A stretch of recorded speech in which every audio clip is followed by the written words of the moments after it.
नमस्कार दोस्तों, आपके अपने YouTube channel tricky math support में आपका स्वागत है। आज की क्लास बहुत ही बेहतरीन और न्यू कॉन्सेप्ट के साथ होगी, जिसमें हम बेहतरीन क्वेश्चन सॉल्व करेंगे और पिछले एग्ज़ाम या आने वाले एग्ज़ाम के लिए भी मोस्ट इम्पोर्टेंट क्वेश्चन होंगे। हमारा पहला क्वेश्चन है 15,625 रुपये की धनराशि वार्षिक रूप से चक्रवृद्धि के लिए दिए जाने वाले कितने प्रतिशत ब्याज दर से 3 वर्ष में 21,952 रुपये हो जाएगा। अगर कोई धनराशि 15,625 रुपये दी जाती है चक्रवृद्धि ब्याज पे, तो कितने प्रतिशत ब्याज की दर से वो 3 वर्षों में 21,952 रुपये हो जाएगी। इसका मतलब जाए कि एक मिश्र धन इतना हो जाएगा, कितने समय में हो, कितने परसेंट दर से 3 वर्ष में। ठीक है, और हमारा मूलधन है 15,625। तो इसके लिए हम क्या करते हैं, सॉल्व करेंगे इसको। A/P बराबर कोष्टक में लिखेंगे 100 + R/100 और होल पे घात टाइम। ठीक है, ये सूत्र है हमारा। इसको हम इसी तरह सॉल्व करेंगे। इसको लिखेंगे, यहाँ कर लेंगे 21,952 अपॉन में हो जाएगा हमारा 15,625। ठीक है, बराबर 100 + R/100 और होल पे घात टाइम दिया गया 3 वर्ष। ठीक है, इसके बाद इस तरफ आएंगे। ठीक है, इसको करेंगे। ये देखो हमें क्या दिख रहा है, ये 25 का क्यूब दिख रहा है। ठीक है, और ये 28 का क्यूब है। तो इनको क्या करेंगे, 28/25 का क्यूब बराबर 100 + R/100 पे घात 3। ठीक है, देखो इसमें आपको दिख रहा है, पहली बात तो क्यूब को हमें अच्छी तरह निकालना आना चाहिए। अगर किसी भी एग्जाम में जाते हैं तो क्यूब हमें कंप्लीट आना चाहिए, और नहीं आता है तो हमारी पिछली वीडियो है उसमें आप देख सकते हैं कि क्यूब कैसे निकाल देते हैं। ठीक है, तो यहाँ पर क्या करेंगे, यहीं पर हम सॉल्व कर देंगे इसको। देखो क्यूब, ये 3 से 3 कट जाएगा। ठीक है, और उसके बाद इसके बाद देखो 25 का ये 4 गुना है। ठीक है, तो ये यहाँ देखो, उसके बाद इसको हम क्या करेंगे, यहाँ पर एक टर्म्स और बढ़ा लेते हैं, यहीं पर कर लेते हैं इसको। ठीक है, टर्म्स बढ़ा लो, इसको टर्म्स बढ़ा लो और बढ़ा लो। ठीक है, 20 को एक बार टर्म और बढ़ाएंगे, उसके बाद इसको हम करेंगे खत्म। ठीक है, आगे चलते हैं। 28, इसको ऐसे लिख सकते हैं,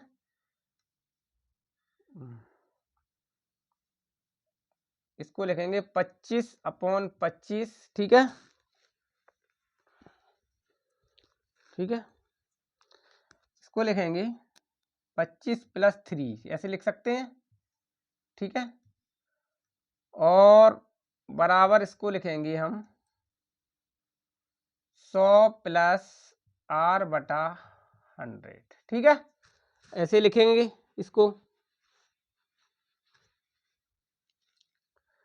तो इसको लिखने के लिए हम अब यहाँ पर इसको हम खत्म करेंगे। तो एक अगर 25 का ये 4 गुना हो गया। ठीक है, तो ये भी देखो यहाँ 25 का 4 गुना हो रहा है, तो कहीं ना कहीं ये भी 25 का दर भी 4 गुनी होगी। ठीक है, तो 4 गुनी कितना हो रहा है, 12%। ठीक है, ऐसे सॉल्व करेंगे तो 12% हमारा बी ऑप्शन सही है। ठीक है, इस तरह से इसको फर्स्ट क्वेश्चन को मैंने किया। उसके बाद नेक्स्ट क्वेश्चन को देखते हैं। नेक्स्ट क्वेश्चन है हमारा,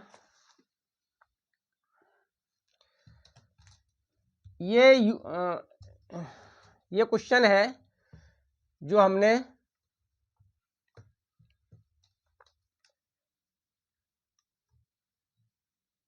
पिछले आरपीएफ से क्वेश्चन उठाया था, जो हमारे रेलवे पुलिस में पूछा गया था, उससे क्वेश्चन मैंने ये लिया था। नेक्स्ट क्वेश्चन को देखते हैं। वह बड़ी से बड़ी संख्या ज्ञात करो।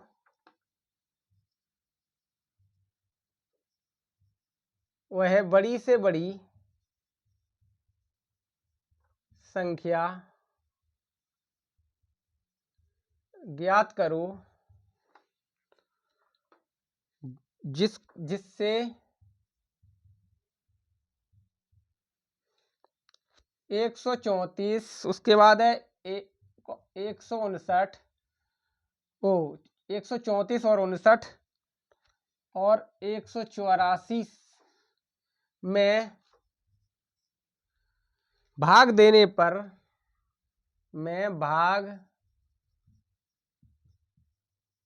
पर प्रत्येक दशा में शेष 3 बचता है। ठीक है, ये पूरा है। बड़ी से बड़ी संख्या ज्ञात करो जिसमें 134, 59, 184 में भाग देने पर प्रत्येक दशा में शेष 3 बचता है। ठीक है, तो हम इसको क्या करेंगे, जो हमारा क्या बचता है, प्रत्येक दशा में 3 नहीं, इसको प्रत्येक दशा में कितना, हाँ प्रत्येक दशा में 9 बचता है, ये दे रहा है। ठीक है, तो कुछ थोड़ी मिस्टेक हो गई थी क्वेश्चन में, प्रत्येक दशा में 9 बचता है। तो हम क्या करेंगे, इसको हम क्वेश्चन को सॉल्व करने के लिए पहले जो बचता है उसमें से इसमें हम माइनस कर देंगे। तो इसको क्या करेंगे, सॉल्व करने के लिए हम इसको लिखेंगे 134 माइनस 9। ठीक है, और इसको करेंगे 59 माइनस 59 का ही करेंगे -9, और यहाँ कर लो 184 का -9 कर देंगे। ठीक है, पहले इनको जो शेष बच रहा है उसको हटा दो, तो इसको लो, कितना बचेगा तुम्हारा 125। ठीक है, इसका देखो 50 बचेगा, और ये हमारा क्या बनेगा 175। ठीक है, ये बचा। अब हमें क्या है, बड़ी से बड़ी संख्या, जब मैंने ये शेष बचता ये हटा दिया, तो बड़ी से बड़ी संख्या ज्ञात करो। तो बड़ी से बड़ी संख्या ज्ञात करने के लिए हमें कंफर्म करना पड़ता है क्या, कि वो हम पे क्या पूछ रहा है, हाईएस्ट कॉमन फैक्टर पूछता है, एचसीएफ पूछ रहा है। तो एचसीएफ हम इसका ज्ञात करें। एचसीएफ का हम जानते ही है, किसी दो संख्या का हम गैप देख लेते हैं। तो इसमें गैप कितना आया, 75 का। ठीक है, और 75 से मैंने जब सोचा, क्योंकि 75 जो निकला एचसीएफ निकला, तो एचसीएफ से क्या होना है, जो दी गई संख्या है वो सभी में भाग जाना चाहिए। 134 भाग हमारा क्या हो रहा है, 125 में भाग जाना चाहिए, 50 में भाग जाना चाहिए, और 75 में भी भाग जाना चाहिए। ठीक है, तो फिर क्या करेंगे, इसका हम जब भाग नहीं जा रहा है तो इसका हम एक गुणनखंड और फैक्टर कर लेंगे, क्या, 25 × 3। ठीक है, 25 या 75 होते हैं। तो इसको हमने देखा 3 से तो जाएगा नहीं, 25 से सभी में जा रहा है भाग। तो हमारा एचसीएफ कितना बच रहा हो रहा है, 25। वह बड़ी से बड़ी संख्या 25 होगी। तो इसके लिए ऑप्शन हमारा दिए गए थे, ऑप्शन को हम सॉरी लिखना भूल गए। तो ऑप्शन को यहाँ 25 दिया गया था ए में, बी में दिया गया था तुम्हारा 23, और सी में 25 है, तो सी हमारा सही है, और डी में हमारा दिया गया था 30। ये क्वेश्चन हमने नहीं बनाया, ये क्वेश्चन हमारा पीओ का क्वेश्चन है, बैंक क्वेश्चन है, उसमें पूछा गया था। ठीक है, तो 25 है, तो इस हिसाब से हम इसको क्वेश्चन को सॉल्व कर सकते थे डायरेक्ट। ठीक है, नेक्स्ट क्वेश्चन को देखेंगे।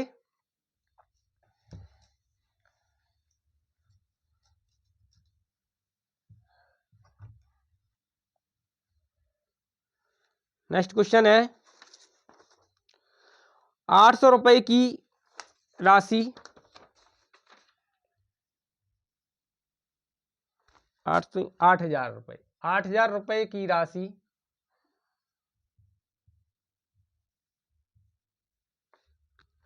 को 7% प्रति वर्ष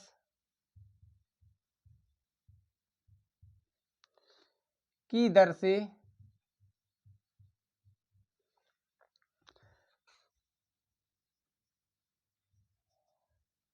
चक्रवृद्धि ब्याज ब्याज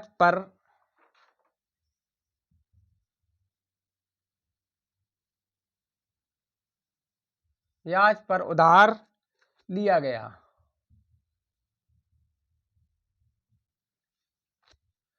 दो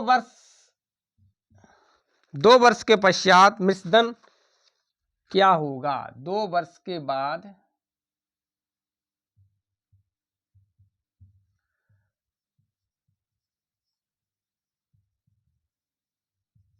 मिश्रधन क्या होगा?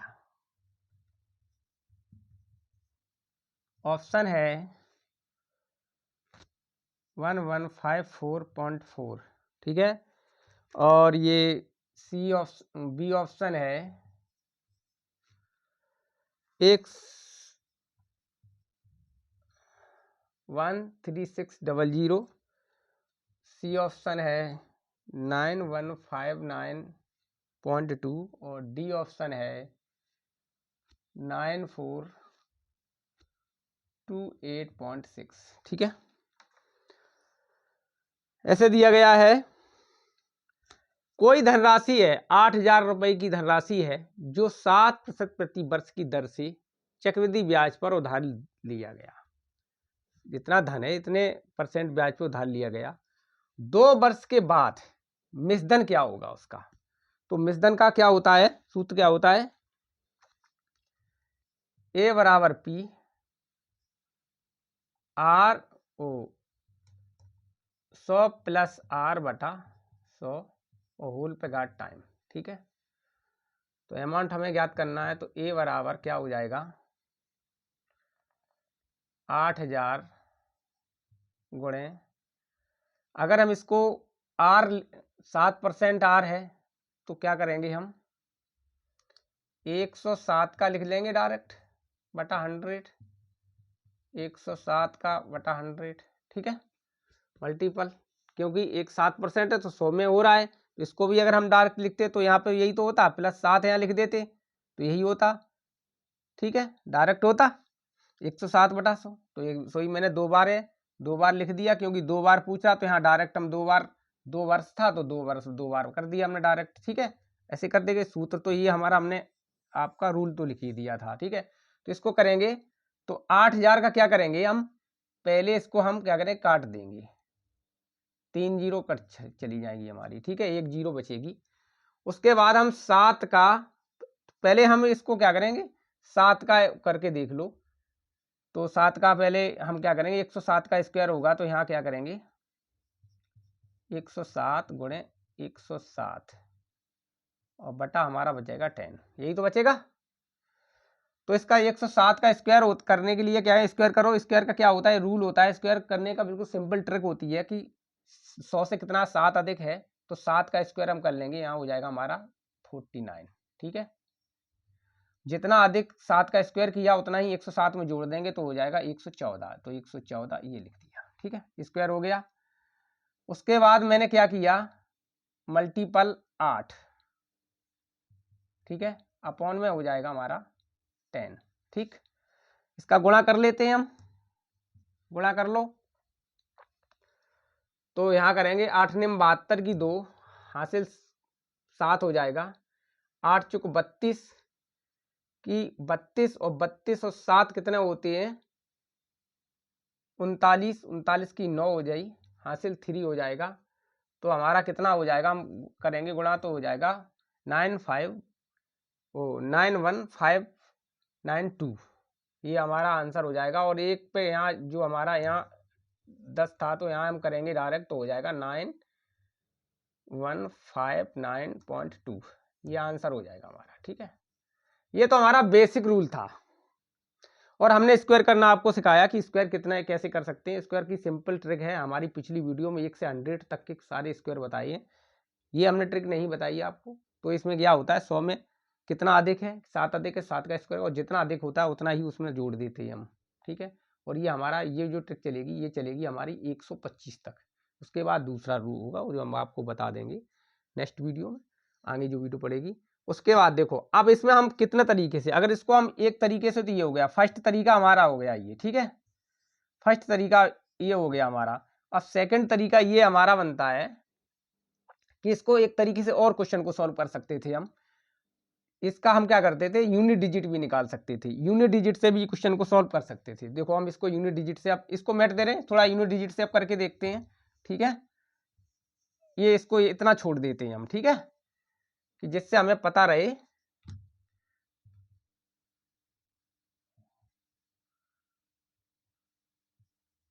ठीक है, यूनिट डिजिट से करते हैं। अब यूनिट डिजिट से करने के लिए हम क्या करेंगे, देखो कैलकुलेशन में तो हमें कंफर्म हो ही गया कि ये हमारा आंसर है, इसको हमने क्लियर कर लिया। लेकिन इसको आंसर कैसे, देखो अब देखो, इसको हटा दो, 3 हट गया, 3 से ये हट गया, ठीक है, ये हट गई।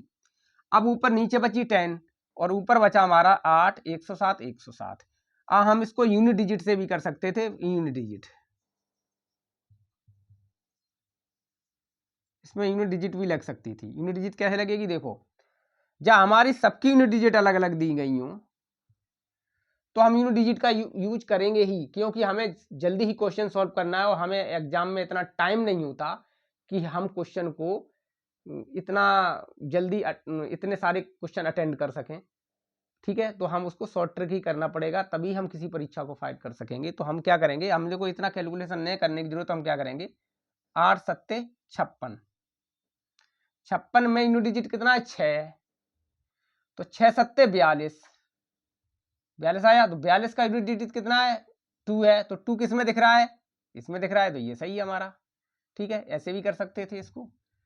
आंसर देखो, हमारा नंबर सिस्टम पढ़ाने का जो अगर मैथ होता है ना, मैथ में जो जिसने नंबर सिस्टम अच्छी तरह पढ़ लिया, संख्या पद्धति को अच्छी तरह पढ़ लिया, मेरा मानना ये है कि पूरे मैथ में आपको उसकी जरूरत पड़ेगी, नंबर सिस्टम की।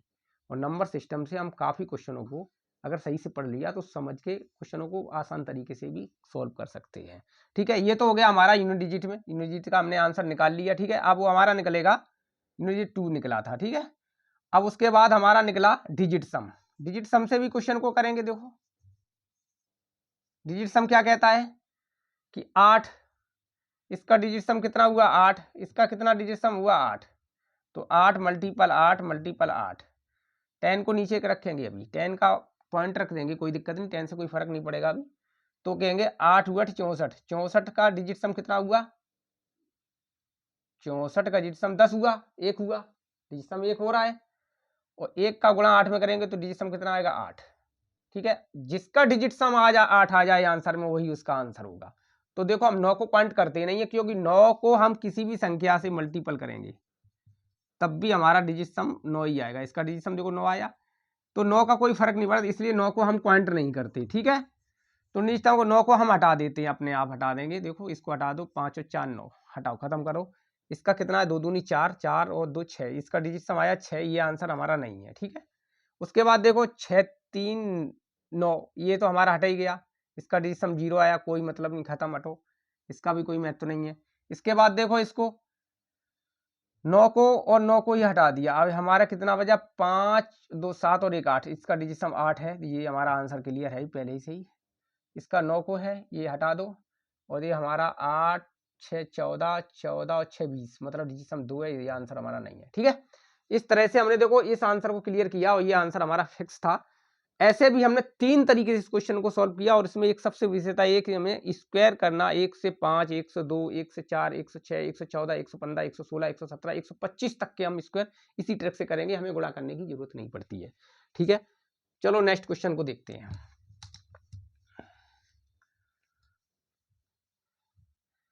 नेक्स्ट क्वेश्चन को देखते हैं बच्चों।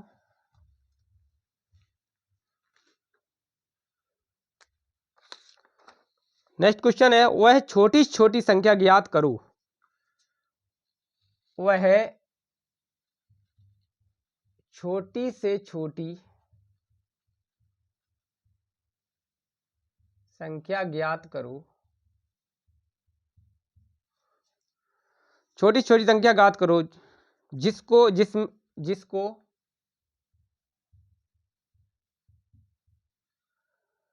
18 24 30 और 42, 18 24 30 और 42 से विभाजित करने पर प्रत्येक दशा में शेष 1 बचता है। से भाग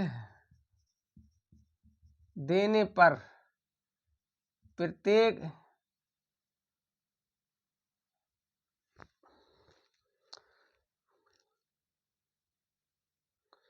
से भाग देने पर प्रत्येक दशा में शेष एक बचता है।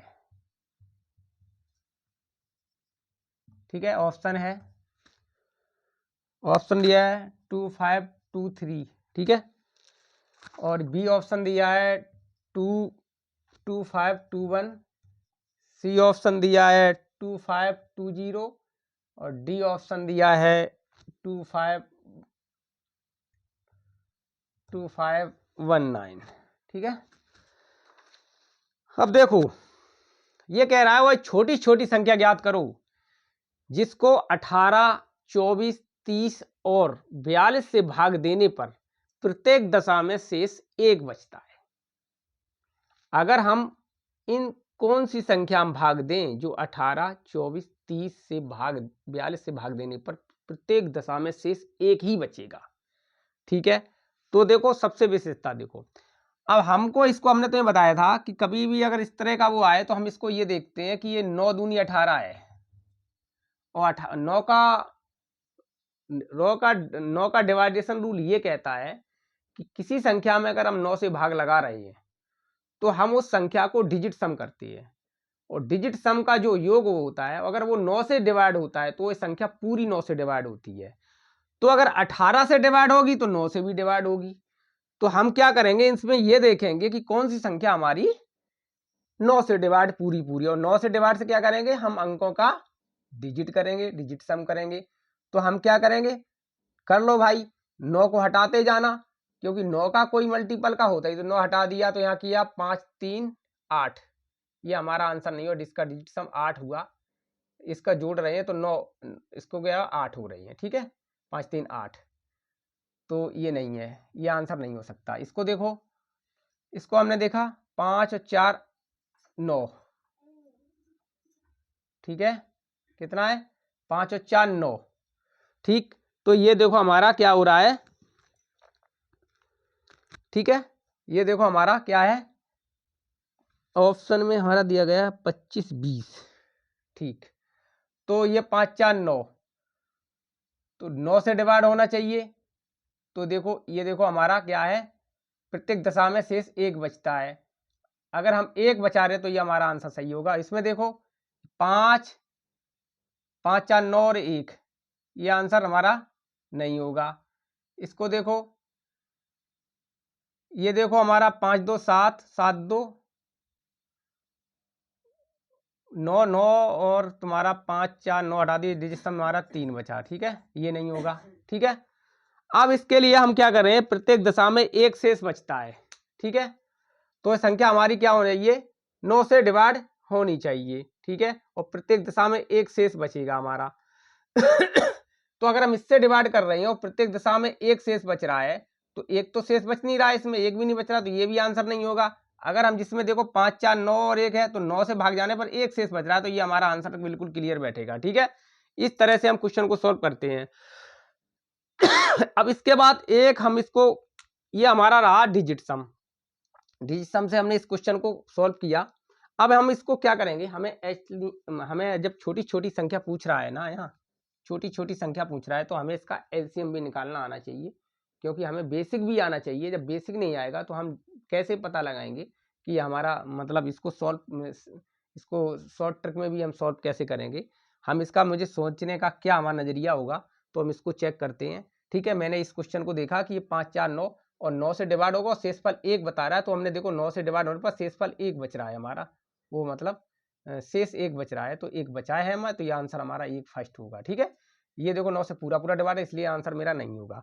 अब हम इसको एलसीएम निकालते हैं, एलसीएम निकालो, एलसीएम भी निकाल के देख लो, किस किस का निकालेंगे, 18 24 30 और 42। ठीक है, इसका एलसीएम निकालेंगे। ठीक, तो इसको क्या करेंगे, देखो इसको हम देखो पहले खंड कर लो, 9 दूनी 18 ऐसे खंड करना है जो, ठीक है, इसको करेंगे 8 3 24। ठीक है, और इसका करेंगे 6 पंचे 30 और इसको करेंगे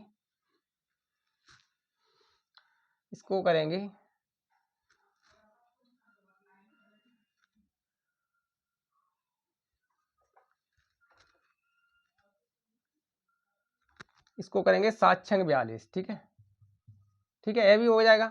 ओके, ठीक, इस तरह से करेंगे। अब देखो इसमें हम एक सबसे बड़ी विषय देखें हम अब इसको हम हटाएंगे, इस 9 को हम हटा दे रहे हैं, ठीक है, 3 को हटा देंगे क्योंकि 3 इसमें है ही, और हम 2 को इसके लिए हटा दे रहे कि 8 में है, ठीक है, 8 में होगा ही। उसके बाद हम 6 को भी हटा रहे हैं क्योंकि 6 3 और 2 इसमें आ गया तो 6 भी हट गया। अब उसके बाद हमें ये भी हमारा 6 क्या किया,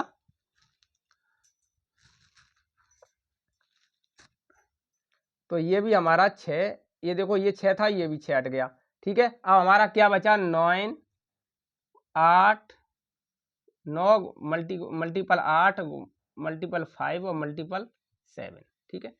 तो हमें बचा 9 मल्टीपल 8 मल्टीपल 5 मल्टीपल 7, ये हमारा एलसीएम होगा जिसका वो करेंगे। तो देखो इसको करने के लिए हम क्या करेंगे, सबसे पहले करेंगे, इसको करो पहले 8 पंच 40, ठीक है, 40 हो गया, ठीक है। अब 40 में क्या करो, 4 निम 36, 360 हो गई, ठीक है। अब इसको करेंगे 7 तिया 21 210 और 7 छंग 42, ठीक है, 7 तिया 21, इसको ऐसे कर लो, इसको यहाँ पर गुणा कर लो, तो 8 पंच 40, 40 का इसमें गुणा करेंगे तो दिखाई दे रहा होगा आपको शायद नीचे, इसलिए हम ऊपर लिखेंगे, इसको ऊपर करेंगे 9 मल्टीपल 8 मल्टीपल 5 मल्टीपल 7, ठीक है, 8 पंच 40 कर लेंगे, 40 हुआ और 4 निम 36 हुआ, 360 हो गया, ठीक है, और उसमें 7 का गुणा कर देंगे, 7 छंग 42, ठीक है, और देखो ये हमारा हो गया 25 20, ठीक है। अब देखो 25 20 आ गया। अब वो हमने जो एक घटाया था, ठीक है, एक घटाया था उसमें एक जोड़ देंगे हम, क्योंकि पीछे जब पिछले एग्जाम में एक शेष बचा तो एक जोड़ देंगे, तो हमारा हो जाएगा 25 20 21, ठीक है, 2521 आंसर हो जाएगा और ये हमारा आंसर फिक्स होगा, ठीक है। ऐसे हम इसको करेंगे, एलसीएम ले लिया हमने, ठीक है। एलसीएम को आप समझ गए होंगे क्या है, कि वैसे हम अगर फैक्टर दे तो बच्चों का सा सिस्टम में इसको हम यहीं खत्म कर देते हैं, क्योंकि 2 अगर हम इसको काटा तो वो 8 में है, इसलिए हमने 2 हटा दिया इसको। अब ये 3 और 6 हमने जो 3 काटा वो हमने देखा कि 9 में है, और 6 काटा कि 2 मल्टीपल 2 इसमें निकल आया और 3 इसमें है, इसलिए 6 हटा दिया, और 6 को भी हमने इसलिए हटाया कि 2 इसमें है और 3 इसमें भी है, ठीक है, इसको हटा दिया, इसलिए हमारे पास बचा 9 गुणा 8 गुणा 5 गुणा 7, ठीक है। उसका करके हमने ये किया, आंसर आपको आ गया होगा, ठीक है। नेक्स्ट क्वेश्चन को देखेंगे हम।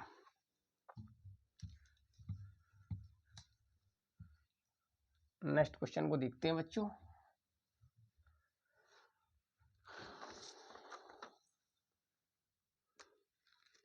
नेक्स्ट क्वेश्चन है, यदि 7200 रुपए 7200 रुपए में हम उसका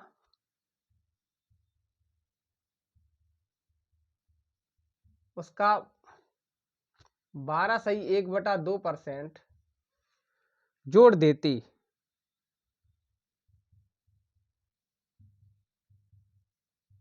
जोड़ देते हैं तो हमें क्या प्राप्त होगा, तो हमें क्या प्राप्त होगा, ठीक है। ऑप्शन है, ऑप्शन में दिए गए हैं 6200 रुपये, 6200, बी दिया गया हमारा 8100, सी ऑप्शन दिया गया है 5400 और डी ऑप्शन दिया गया है 4400, ठीक है। इस तरह से हम करते हैं। देखो एक तो सबसे बड़ी व्यवस्था है, इसको हम फ्रैक्शन से करेंगे, इसकी फ्रैक्शन क्या है, फ्रैक्शन 12/1/2 हमारा सॉल्व हम करेंगे इसको, तो क्या करेंगे, 12/1/2 है, तो 12/1 कितना होता है, 12/1/2 होता है 1/8, ठीक है, फ्रैक्शन क्या होगी 1/8। अब इसका यहीं से क्वेश्चन को सॉल्व करेंगे, देखो सुनो, जब कोई 8 रुपए की वस्तु, हमने 8 रुपए, इतना परसेंट 8 रुपए लिया, ठीक है, उसको 1 रुपया लाभ में बेच दिया, तो हमारा कितना बचा, 9 रुपया, ठीक है।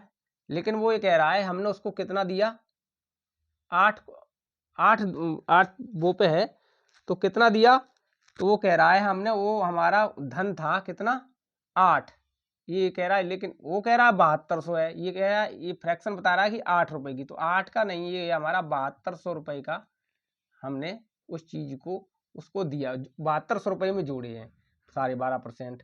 ठीक है, तो वार्षिक कितने हैं, कितना हुआ 8 ने 72, मतलब 9 कितना हुआ 900 गुना। ठीक है, हो गया 900 गुना किया कि 8 ने 72, तो इसका भी ये 8 ये 9 रुपए में ना बेच के हमने ये बेचा, कितना बेचा होगा 900 गुना, तो 900 गुना कितना हो गया 9 निम 8100, आंसर हो जाएगा हमारा 8100। 81 का ये देखो आ गया। ठीक है, आप भली बात समझ गए होंगे बच्चों। ठीक है, अगर हमारी वीडियो आपको अच्छी लगी हो तो प्लीज़ लाइक और सब्सक्राइब करना ना भूलें, बेल आइकन को दबाना ना भूलें, जिससे हमारी प्रत्येक नोटिफिकेशन आपको प्राप्त होती रहे। और अच्छी वीडियो हमारी और नेक्स्ट वीडियो देखने के लिए प्लीज़ हमें थोड़ा मोटिवेट करें और हमारा सहयोग करें, जिससे हम क्वेश्चन को अच्छे से अच्छे लेके आते रहेंगे आपके लिए। थैंक यू, धन्यवाद, जय हिंद।